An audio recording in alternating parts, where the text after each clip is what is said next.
Welcome to this explainer. Have you ever stared at a financial news ticker, seen those currencies flashing red and green, and just thought, wow, that looks like complete chaos? Well, you are definitely in the right place. Today, we're breaking down Forex fundamentals and demystifying the market for the complete beginner. The absolute first thing you need to know, and honestly, this is a golden rule, is that global currency price movement is never, ever random. Prices don't just wiggle around by accident. There is a massive, highly logical engine driving every single tick on that screen. And today, we're going to open up the hood and show you exactly how it works. Currencies move where money gets treated best. I really want you to burn this phrase into your memory, because this single idea is the engine driving the entire global foreign exchange market. Every strategy, every chart, every piece of financial news essentially boils down to this one simple truth. Money is always looking for a good home. It's looking for a place where it can grow safely and efficiently. All right, here's our quick roadmap for today. We're going to cover where money gets treated best, the global savings account concept, how central banks control rates, decoding currency pairs, how news changes expectations, and finally, a quick practice scenario to lock it all in. So, Part 1, where money gets treated best. When you look at a currency chart, you aren't just looking at random data. What you're actually seeing is a live visual representation of money flowing from one country to another. It's literally a migration of wealth. Big institutions, these massive global banks and investment funds, they move this capital between countries looking for three specific things: higher interest rates, a strong economy, and ultimate stability. When a country offers those three pillars, massive amounts of capital flow across its borders to take advantage of them. And when all that money flows in, it creates a massive demand for that country's currency. That demand is exactly what creates overall currency strength. Moving right along to Part 2, the global savings account. Let's bring this seemingly intimidating Forex market down to earth and relate it to a decision you probably make all the time. Think about your own personal money for a second.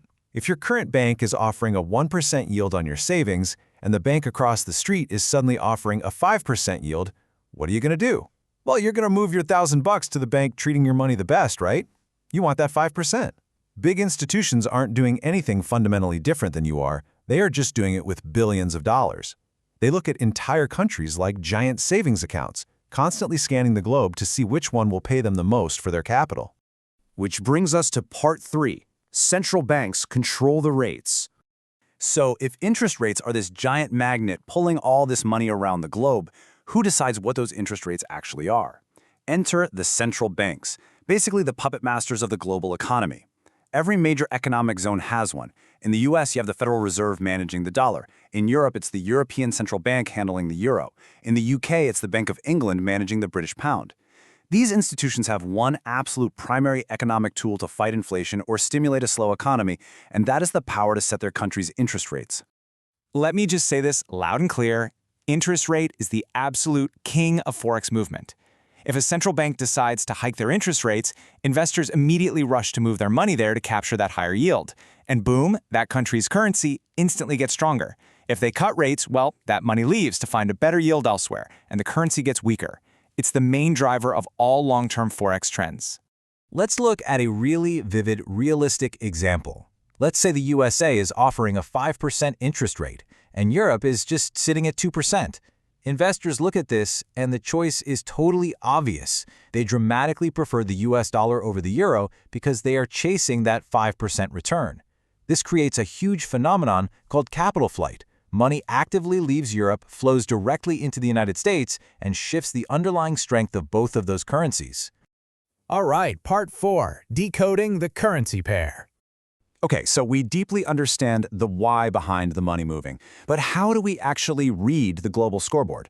Whenever you see Forex quotes, they always come in pairs. Take the most famous one in the world, EUR/USD. The first currency listed, the euro, is the base currency. Just think of the base currency as always equaling the number 1, exactly 1 euro. The second currency listed, the US dollar, is the quote currency. That number just tells you exactly how much of the quote currency you need to buy 1 unit of the base. So if EUR/USD is trading at 1.1000, it simply means 1 euro equals 1.10 US dollars. It's literally just a ratio. The crucial thing here is understanding the tug of war. If the price of euro/USD goes up, the euro is getting stronger and the dollar is getting weaker. But what if it goes down? Well, let's connect it back to our 5% versus 2% example. Because the US is offering 5% and money is rushing into America, the US dollar becomes super strong. When the second currency, the dollar, gets stronger, the chart actually goes down. It takes fewer dollars to buy that single euro. Bottom line, if the line is falling, the dollar is winning. Part 5. How news changes expectations. Okay, so we know interest rates drive the market. But what drives the interest rates? I mean, why do prices fluctuate every single minute of the day if central banks only change rates every few months? It's because the market is totally obsessed with predicting the future. To make those predictions, traders watch highly specific economic reports. The heavy hitters you need to watch are inflation numbers like the CPI, massive job reports like the NFP, overall economic growth shown by GDP, and of course the official rate decisions themselves. These reports are literally the pulse of a country's economic strength. When these reports drop, it sets off a massive chain reaction. Step 1, the economic news hits the wire. Step 2, expectations suddenly shift. For example, if a report shows inflation is running way too hot, traders immediately expect the central bank is going to have to raise rates to fight it.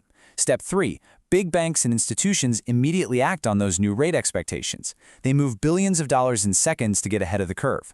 And that rapid movement of money, that's exactly what causes the sudden price spikes and volatility you see on the charts. Finally, Part 6, Practice Scenario and Takeaways.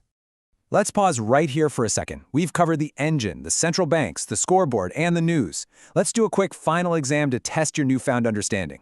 Imagine the United States unexpectedly announces a surprise interest rate increase. They just jump it up out of nowhere. But Europe decides to stay exactly the same. What happens to the Euro-USD chart? Take a second. Think about our global savings account. Think about the tug of war. Where is the money going to flow? Did you get it? The Euro-USD chart goes down. Because the US raised its rates, its global savings account just became way more attractive. Money rapidly flows out of Europe and into the US dollar. And because the dollar is the quote currency in our pair, a stronger dollar pulls the whole Euro-USD chart downward. It all comes right back to that central theme. Money always flows to where it gets treated best. To lock all this in for you, here is your ultimate cheat sheet. Remember, Forex is simply tracking money flowing between countries. Currency pairs are just a scoreboard of relative strength. Central banks are the puppet masters controlling the rates. Higher interest rates equal a stronger currency. And finally, daily economic news is what changes the expectations of those future rates. Which leaves us with one final very real question for you to ponder. Now that you know the actual rules of the game and you understand exactly why these massive institutions move their billions around the globe, take a look at the economic headlines today. Based on the news right now, where do you think the money is flowing next? Thank you so much for hanging out with me on this explainer. Keep your eyes on the rates, and I'll catch you next time.